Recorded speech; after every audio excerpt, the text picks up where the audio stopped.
Some people will say it's a little history for the standpoint that you've got elected officials keeping their word.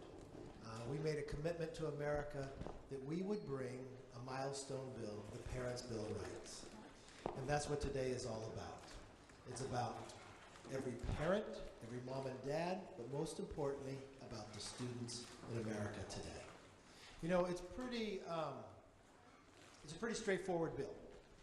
We firmly believe that this bill's foundation is kind of on 5 pillars. And today, when you introduce a bill, it always is given a number. And in the majority, you're able to reserve the first through 10. This is H.R. 5 for a very important reason. When you turn about 5 is when you start going to kindergarten, right? You start your education. But this bill, with Julia Letlow, kind of sits on 5 main pillars. The right to know what's being taught in the school, and for you to be able to see the reading materials, right? The right to be heard. So many times across this nation we found that parents were attacked, called terrorists, if they simply wanted to go to a school board meeting to be heard about what's going on. The right to see the school budgets and how they spend their money. The right to protect your child's privacy. And the right to be updated on any violent activity at the school. We think these are pretty basic things that everybody and every parent should have a right to. Because it doesn't matter if you're from Louisiana, Florida, Indiana, New York, or North Carolina, or even California. It doesn't matter the color of your skin, your wealth. When you have a child, that is the most important thing in your life. You'll give your life for that child. And one thing we know in this country is education is the great equalizer. And we want the parents to be empowered. And that's what we're doing today. That you have a say in your kids' education, not government, and not telling you what to do. So that's why I believe it's a milestone. That's why I'm excited about what's happening today. And I've got some great individuals up here joining with us, and what I'd like to do, have them say a few things, and then most importantly, we want to hear from the parents. And you can even ask us some questions. So let's start with our conference chair, Elise Stefanik. You want to say a few things? You've been on this bill for quite some time, working to make sure this day comes to fruition. And you know why she's smiling so much? Because she's got this young child named Sam that even smiles more. Happiest baby I have ever met. I love seeing Sam whenever I get the chance. Go ahead, Elise. Well, thank you to our speaker. Thank you to all of you for being here today. It's great to see so many kids. It's great to see so many parents in support of the Parents' Bill of Rights. When I was first elected to Congress, I wanted to be on the Education and Workforce Committee because education was so important in my life. And my parents' advocacy to ensure that I had the best quality education, were it not for that, I would not have had the opportunity to serve my district in upstate New York. And Speaker McCarthy is right. There is nothing more life-changing than becoming a parent. I am the proud mom of Sam. As Kevin mentioned, Sam is 18 months, so I'm the newest mom in Congress, and we are proud to be standing up for families, for parents, for grandparents, but most importantly, for kids across this country. So thank you to Julia Letlow for introducing this bill. We're excited in this House Republican majority that we will pass this bill, and a thank you to my colleague, Chairwoman Virginia Fox, who has been such a leader on this issue as well. Let's turn to our Chairwoman, Virginia Fox, who education has been her life. She comes here as former president of a college. Her whole focus has been on education. She is the chair of the Committee on Education, and she has just been such a champion for the parents and the students. Chairwoman Fox? Thank you, Mr. Speaker. And Mr. Speaker, in his opening comments, said education changes lives. It certainly changed mine. I grew up in a house with no electricity, no running water. And so education was absolutely the pathway for me.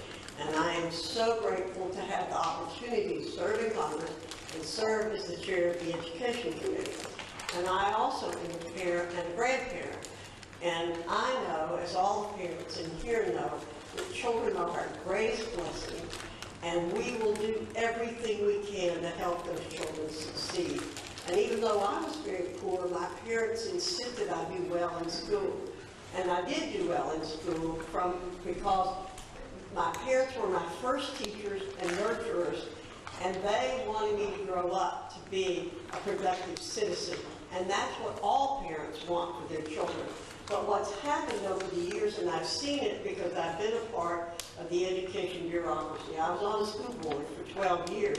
Is unfortunately, the bureaucracy has branded teachers with a scarlet, branded parents with a scarlet letter and called them terrorists. We cannot have the education bureaucracy call parents who care about their children, are involved in their children's education, radicals. That's not a radical idea, except if you think about our country being a radical idea in pushing freedom for everybody. That's abhorrent and antithetical to American values, and we want to stop that. And I want to say I'm proud of the number, you have the number 5, because it is my favorite number. It's a very strong number. This is H.R. 5. That means how important we think it is, but building on the 5 pillars. And the author of this bill, the Parents' Bill of Rights, she's a congresswoman, but she'd first tell you she's a mother to 2 wonderful children. Before she ever got to Congress, her whole focus was on education. And you know what? She never changed when she got to Congress, and she's proving it today by the Parents' Bill of Rights. Julia Ledlow. Thank you so much, Mr. Speaker. I am thrilled about today. I am so honored. Thank you for entrusting me to author the Parents' Bill of Rights. You know, I think the pandemic brought to light for a lot of us moms and dads, for the first time ever, we sat down and we saw what our children were being taught through the virtual classroom. And when we saw that, so many of us were disheartened with what we were viewing. And so then we did the right thing, right? We went to our school boards and we voiced our displeasure. But we were turned away, and some of us were even labeled domestic terrorists. That was absolutely not right. And so that was the impetus for this bill. That was it. Thanks to all of you in this room, for the parents, for stepping up and saying, no, enough is enough, and we are going to fight to make sure that our voices are heard. That we have a right to have a seat at the table when it comes to our children's education. This bill is going to ensure that moving forward. Thank you so much, Mr. Speaker, for this opportunity. You know, you raised a very good point. The pandemic was so difficult for our entire nation. But the one thing that came out of it, we started seeing what was being taught in our schools. We saw seeing what they were reading. That's something we should have every day, but then we had to fight to find it out. And then when we fought to make our voice, we were attacked. No longer will that take place. You know, a new member to Congress, but not to a new member to working so hard, not just for his children, but for his constituents of Mayor, Congressman Bean. Why don't you talk from Florida? Speaker McCarthy, what an honor it is to be here. Thank you so much, Virginia Fox, Dr. Fox, thank you. To all the kids out there, I've got a question for you. All the kids or students, please, if you at least got to leave school early today, raise your hand. Hey, all right.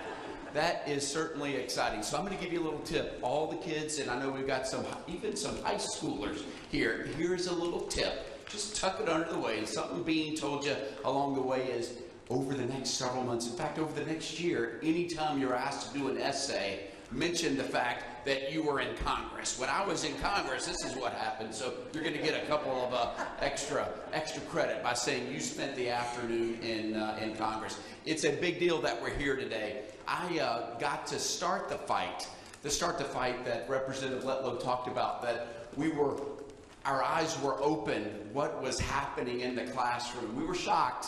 And so we began the fight. I was part of the state legislature last year in the free state of Florida, where we had an empowering bill that really should be titled, Let Kids Be Kids. There's just a small window where kids have that innocence and let them enjoy it. And in fact, let's let them learn colors and addition and reading. We don't have time to learn anything that's inappropriate. So we passed that bill, and that is the start of a revolution. Now you would think, who could be against letting kids be kids? Who could be against, you know, when Speaker McCarthy talked about the bill about letting parents be involved in their kids' education, who could be against that? Well, I've only been here for 8.5 weeks, and you would be surprised. I know that every bill, even the ones that you think, who could be against that? There is a fight coming up on the horizon for this bill. I'm committed. We've got a great leaders, and I'm just happy to be a part of it. And guess what? Because you're here, you're now a part of it. So we're all a team. Let's go get it done. Great words. And one thing to all the students, you're always given homework. This is your homework from here. You need to follow H.R. 5. So you follow, it's going to be introduced. You follow it through committees. Write your member. Advocate for what you believe in, right? And as we move this bill through, I'm going to invite you back. Because as long as you're not in high school 12 and under, we'll bring you onto the floor and we'll let you watch when we vote that bill and get it out, all right? We'll do some advocacy here for us. And our next Congresswoman, she's worked so hard on this subject even before she got here. Congresswoman Erin Houchin from Indiana, just working. Thank you, Mr. Speaker. I am so honored to be part of this panel and this bill. I did work on this issue. I've been fighting what I call the educational industrial complex back in the state of Indiana for many years in the state legislature. I'm so proud to have been at the forefront of those fights. And when we fight to win, and that's exactly what we're going to do on this issue.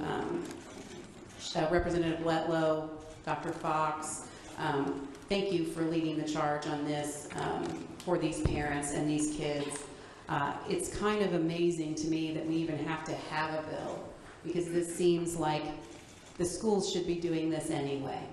But we did realize during COVID that our kids were learning things and being exposed to things that parents were shocked by, to be honest. And the President in the State of the Union talked about starting kids as early as 4 years old. So that makes this even more critical that we get this done, and we will. And we do have a fight ahead, but you got several fighters up here that are there for you, and we appreciate you being here for us. Thank you. Well, thank you all very much for the comments, but just how we even, before we wrote this bill, what we did, we went out and listened to parents. That's what Julia did, listen to parents. And today, we want to do the exact same thing. So I know there's a few in the audience, you might have a couple questions. I made sure I had very bright people around me that can answer these questions. So come on up to the mic. How do we want to do it?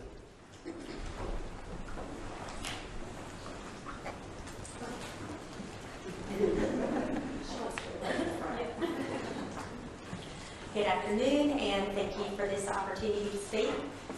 Go ahead and introduce yourself and My name is Neely McAllister, and I am a Fairfax County mother of 4. Three of my daughters are still in school. I have 2 high schoolers, and I have one in 5th grade. It is no secret that Fairfax County is one of the worst school districts when it came to pandemic mandates and school shutdowns. After Governor Youngkin announced his executive order banning mask mandates in school, my daughter, who is here with me now, she stood firm in her decision to no longer wear a mask to school. And for that, she was suspended 11 times. 11 times for not wearing a mask. Think about how absurd that sounds. That even the New York Times recently had to admit that masks were essentially ineffective and useless, despite all the negative consequences caused by heavy-handed mandates forced onto us by bureaucrats and teachers' unions. There was a silver lining. Parents in Fairfax County and in school districts across this country now had a front row seat to what their children were learning in school. And in most cases, we were dismayed and appalled at the adult subject matter that was not only on the bookshelves, easily accessible on the bookshelves of taxpayer-funded libraries, but also being forced upon them in the classroom. So not only were we finally figuring out that they were actually being taught in schools. But it exposed the complete disdain for parental input. As parents, it is our primary duty to protect our children and preserve their innocence. Unfortunately, there is a toxic movement infiltrating our schools that is more interested in pushing a political agenda rather than teaching our students, our children, what the subjects we were taught in school: math, reading, science, history. So my question is, how will the Parents' Bill of Rights, introduced today, how will that ensure parents have access to the curriculum and the reading material, and inviting parental input? I want to know how this bill intends to put the power back in the hands of the parents. Well, thank you so much for your advocacy. Fairfax County, we know, was really ground zero for raising the national consciousness on the importance of this issue. Thank you to you for being here on behalf of your sisters and your siblings. And we are very proud as Republicans and in this Republican majority to be the party of parents and be the party of students, our next generation of leaders. Two important aspects of this bill are ensuring and requiring that curriculums are not only made public for anyone to access, but that any parent at any time can have individual access to that curriculum. We also go a step further. Any content or book in the school library or in the classroom or online content that is being taught, parents are able to review that at any time. That's important to me as a young mom. I think about my son Sam's educational future, what kids are exposed to in terms of the content, in terms of what they're reading. That is really important for parents to be able to review that material. And I will tell you, from the state of New York, we were not like the free state of Florida. In fact, we were one of the last states to lift the mask mandate, which hurt our kids, particularly hurt our kids who need special speech language educational opportunities. So I'm proud to be an advocate for parents and, most importantly, students. Transparency is important, access to curriculum and the ability to review curriculum is important. So thank you for being here today, and we are so proud of Governor Glenn Youngkin's leadership on the education issue. Thanks. Now, what's your name? Rona. Rona? Well, I just want to say this. By you standing up shows your fortitude, shows your perseverance. What it really tells me is I'm probably going to be voting for you one day. I'm very proud of you, and keep up the hard work, all right? When you think about this bill, think about this empowers you too, okay? Thank you for coming. Thank you. Appreciate you.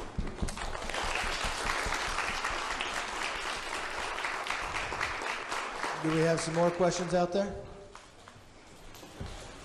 Good afternoon. My name is Nicole Solis, and I am a mother from Rhode Island who was sued by the teachers union simply because I wanted to know what my kindergartner would be learning in school. And here's how this happened. I asked to see the curriculum, and my school told me I had to submit a public records request. The curriculum wasn't posted online, and it wasn't available in a school district. Then I asked them if they were teaching gender theory, and they told me that they don't call children boys and girls, and they embed the values of gender identity into every classroom, including kindergarten, and they didn't want to answer any of my questions further. They told me that they would communicate with me only through public records requests, and that is the only way I could get my questions answered. And when I did submit the public records request that they told me to submit, and I submitted hundreds because I had hundreds of questions, my school board then put my name on the agenda of a public school board meeting and held a public school board meeting to discuss suing me for submitting the request that they told me to submit.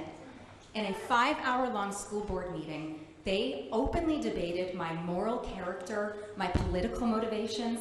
They said that I was causing chaos, wreaking havoc, harming the district, harming children.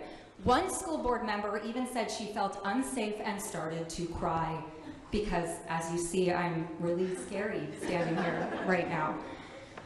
And they really just tarred and feathered me for asking questions. And they had never met me before, and this was the first school board meeting that I had ever been to in my life. They wanted to send a message to other parents that if you ask questions, they will come after you. Well, at the end of this meeting, they decided that they wouldn't sue me for asking questions because they never intended on actually suing me. They just wanted to publicly humiliate me in a school board meeting that was a show trial. And when that happened, then the teachers union, the largest teachers union in the country, the NEA, did file a lawsuit against me to bully me and harass me with frivolous litigation and to send a message to other parents that if you ask questions about public education, they will come after you. And I'm here so that this doesn't happen to any other parent in America. I'm still in litigation for almost 2 years with the teachers union. I still don't have my answers. But what I do know is that my school district and my teachers union didn't want to just hide the curriculum from me. They wanted to ruin my life just for asking for it. And I don't want that to happen to any other parent in America. So I'm very happy to be here today with this bill. And my question for you is, how will this bill ensure that parents like me can get their questions about education answered? Okay, you want to take this one, Jim? I will. First of all, Nicole, let me say thank you to you. Let me say thank you to Rona, again, for having courage. The story you've told indicates that they are bullies. They are bullies. They're supposed to be stopping bullying in the schools, but they themselves are role models for bullies. And thank the Lord that you did not step down, and I'm sure there will be other parents who are going to speak here and say they're not. But the Parents' Bill of Rights guarantees that you have the right to go to the school board. I mentioned earlier I was on a school board for 12 years, and I actually saw during my time on the school board a group of 10 parents could change the minds of school boards in those days. That has changed again because of the power of the union bosses primarily, who want to keep the control of the schools. But I brought my pocket copy of the Constitution with me today because Republicans pride themselves on doing things according to the Constitution. And so what the Parents' Bill of Rights has done is put into language that lives the Constitution. So we say one of the rights you have is to meet with and communicate with the officers of the school board and the school board. And where does that stem from? That stems from the First Amendment. And so I'm just going to reiterate that a little bit because I think it's very important. And I hope for any of you, if you run into this kind of problem with the school boards, just take your pocket copy of the Constitution with you and say, you know, this is my right as a citizen, as a person who lives in this country. You don't even have to be a citizen. You can be you're being legally here. So let me say, Congress shall make no law respecting an establishment of religion or prohibiting the free exercise thereof, or abridging the freedom of speech or of the press. But here's the most important point for our discussion today, or the right of the people peaceably to assemble. So when you go to a school board, you are there to peaceably assemble and to petition the government for a redress of grievances. And that's what you were doing. You were completely within your constitutional rights to do what you were doing. And our freedom goes away when these bureaucracies and these petty tyrants stand up to tell you what you cannot do and then sue you to intimidate you. But you have a rock to stand on, and that's the Constitution. And what the Parents' Bill of Rights is doing is reiterating to people in this country that we believe in the Constitution. We as Republicans believe in the Constitution, And we're upholding your rights as parents and students and citizens of this country. So God bless you for doing what you've done, and you'll prevail. You will prevail. Thank you very much. Parents will prevail. Thank you. I hope everybody, listen, I wouldn't believe that was even true in America if you didn't stand up and tell me that. Just think, they sued you for asking what's being taught to your child. I mean, we wouldn't think we'd have to do this bill, but you were the exact reason why we have the Parents' Bill of Rights. So thank you for fighting. Appreciate it. Yes? Hi. My name is Stacy Wimsley. I'm a resident of Westchester, Pennsylvania, and a mother to 2 sons with special education needs. One of my children actually has a speech disability, so the math issue, the access to speech and language services is very near and dear to my heart. I also currently serve as a school director for the Westchester Area School District and was elected in 2021. I ran for this position after struggling to be heard as a parent, a taxpayer, and as a concerned member of my community. So I am so excited to see attention at the national level on parent rights in public education, and I just want to applaud all the other mothers and children who stood up here today. Transparency in public education, especially with respect to expenses and taxation, was a cornerstone of my campaign and advocacy within my community. Fiscal responsibility continues to be a priority for me as our district operating expenses have increased almost $100 million in just 10 years. That's an almost 40% increase in that time period. While I live in an area that is considered affluent, we have seen the cost of living rise in importance. We also have a rising number of retired and fixed income residents and an increasing number of Title I elementary schools, which means that 40% of our families do not make a living wage for our area. We cannot continue to tax and spend, even with modest tax increases, without negatively impacting our community, especially in a time when we know the last 3 years have resulted in historic learning loss. Our own district standardized test scores indicate that we have not recovered from those educational impacts. And when we attempt to address the learning loss, we have to invest significant time, money, and resources for little gain. Districts across this country will continue to face those headwinds, resulting in more spend without the guarantee of understanding how those costs are tied, positively or negatively, to learning loss and to educational outcomes. I have learned a lot in my first 15 months in office, and while we do publish our financial statements regularly, they are not easily digested by the average citizen. In fact, our district was recently audited by the Pennsylvania Auditor General, and we received severe criticism on some of our budgetary practices, especially with respect to growing reserve accounts. Last year, I voted against our annual budget as it once again included a multi-million-dollar increase in operating expenses and a tax hike for our residents. So my question for you today is, what can pillar number 3 of the Parent Bill of Rights do to help ensure that there is meaningful disclosure of school budgets and spend so that our average citizens can not only understand, but constructively challenge how those budgets are built, executed, and reconciled each year? All right. First, Stacy, thank you so much for stepping up and running. I am so confident that parents will have a seat at the table because parents just like you are stepping up and running for your school boards and for being the school director and for having a voice for your 2 boys. What are your boys' names? This is Liam, he's 11, and Connor, he's 12. Welcome Liam and Connor to the People's House, your house. We're so excited to have you today. Mama to Mama, I share your concern, and that was really why I was so honored to author this bill because it's really about 2 things. It's about transparency and accountability.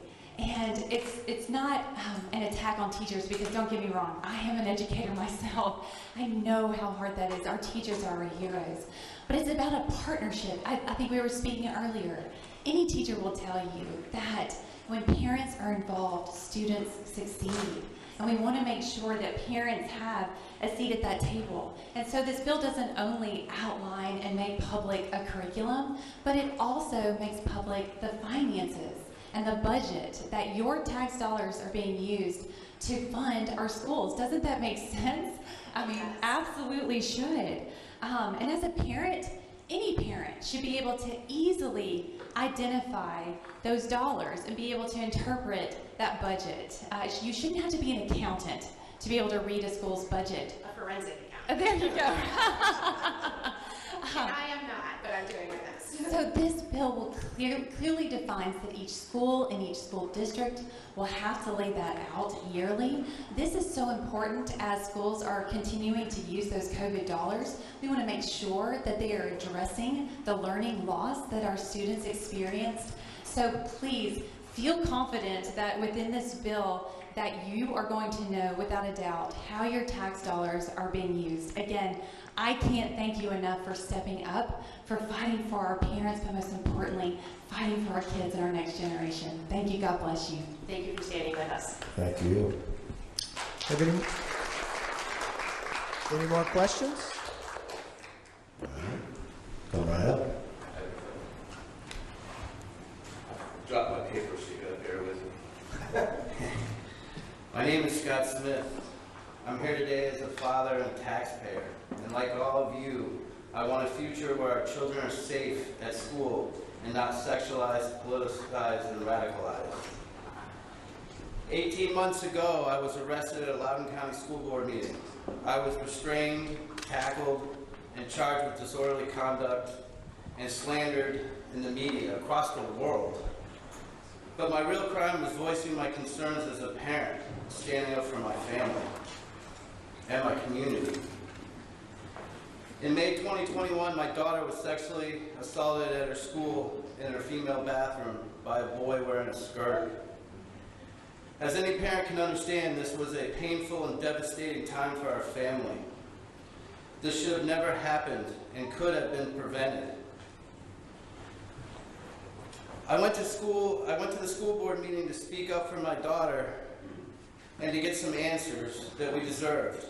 But instead of putting her safety and our safety of other students first, the Loudoun County School Board tried to hide the facts and protect their administrators at all costs. We now know that 3 young girls were attacked by the same now convicted sexual predator. The school board has failed each of these young girls and their families every step of the way and continues to do this every day, to this very day. A special grand jury report ordered by our new governor, Governor Glenn Youngkin, released last year, confirmed the board's lack of transparency and failures to the district's families. Yet the school board still refuses to be transparent and take accountability. To this day, nothing. 2 weeks ago, LCPS officials voted against releasing the redacted report of the independent review that they did, and they told us that they would be transparent with it, but they refused to release it. This is an insult to every parent in the district. It disrupts the trust that we have and keeps the community from healing. No family deserves to be treated this way.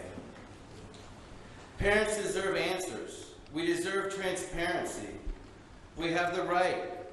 Our children belong to us, the parents. We are not so-called domestic terrorists. We are loving parents who are committing to promoting the well-being and safety of our kids and their education to become smart and make good things for themselves. I came here today to share our family's story in the hopes that we can prevent other parents from living through the same nightmare.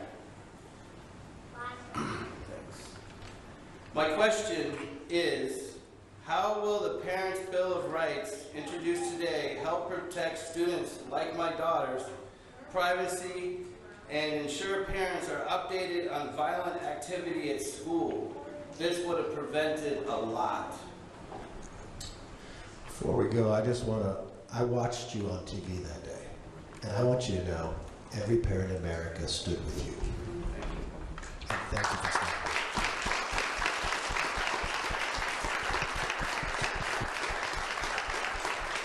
Thank you for being here. Would you guys like to take this? Sure. Thank you. First, I'm so sorry that you and your family, your daughter, any parent would have to go through that. What happened in Loudoun County was outrageous and continues to be outrageous. And I share the speaker's sentiment that we were with you then, we're with you now.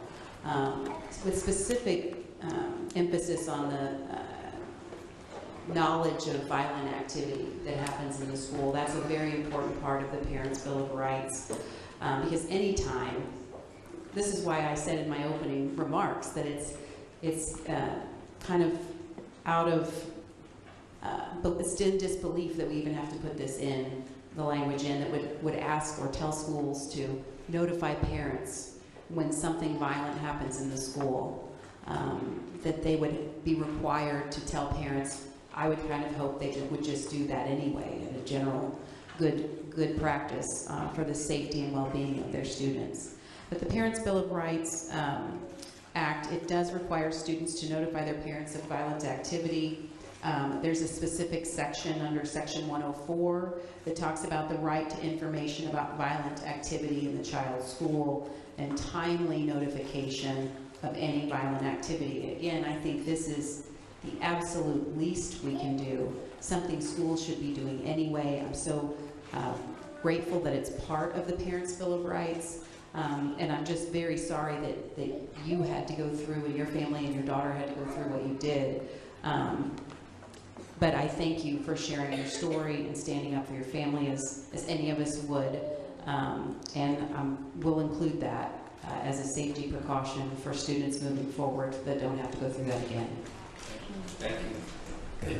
And Mr. Smith, you asked about privacy too, and I too, everybody on the stage, everybody in this room is with you, and it's an outrage what happened to your family, and then to be arrested, to just recalling the fact that my daughter was assaulted, truly is an outrage, and every parent's nightmare, relived over and over. But let me tell you, and I got to say hello to you, and I got to Jessica, you're filming on the phone right now, and thank you for your courage of continuing to fight.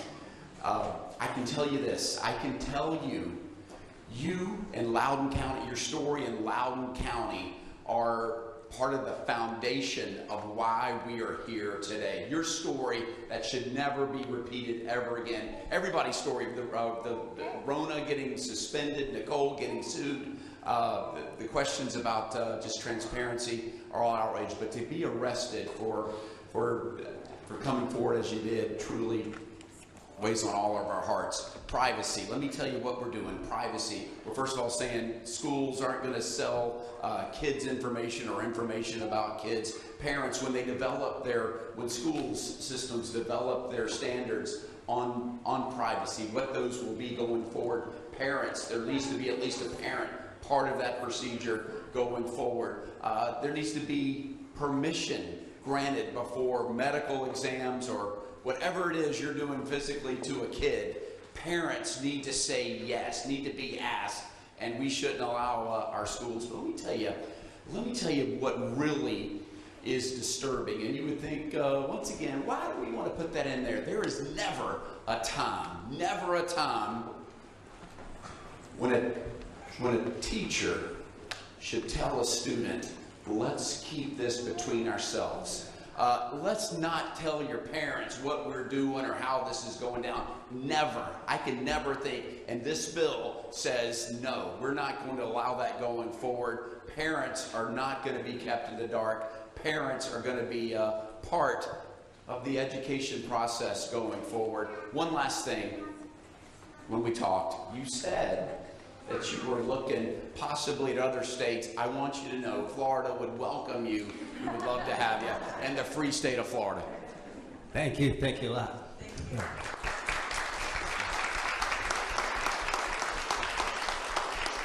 First of all, for every parent got up and for every student who've been harassed in school, thank you for standing up, because you're saving other parents and students by doing that.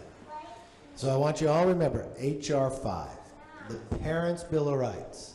5, age that kids start going to school. But it's built on 5 pillars, right? The right to know what's being taught in your schools and to actually see it. The right to be heard and not sued for asking.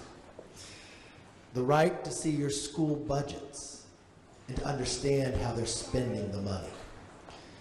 The right to protect your child's privacy, and for the teacher not to be the parent. The parent is always the parent. And the right to be updated on any violent activity at the school, so you know what's happening. I think it's common sense, but unfortunately, it doesn't seem like it's happening. But you know what? In a new Congress, we keep our word, we keep our promise, and more importantly, we're going to make sure the Parents' Bill of Rights get through this House. Thank you for joining with us today, but join with us as we move this bill. Thank you very much.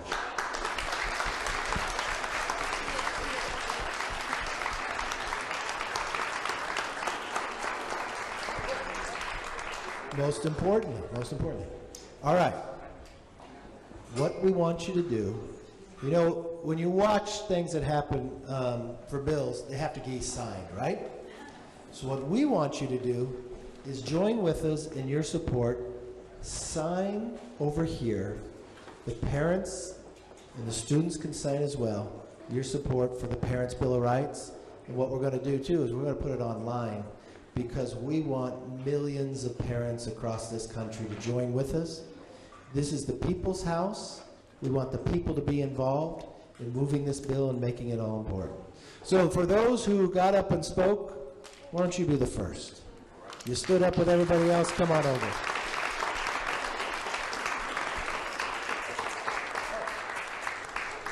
And for all the kids, we got certificates for you too. Yeah.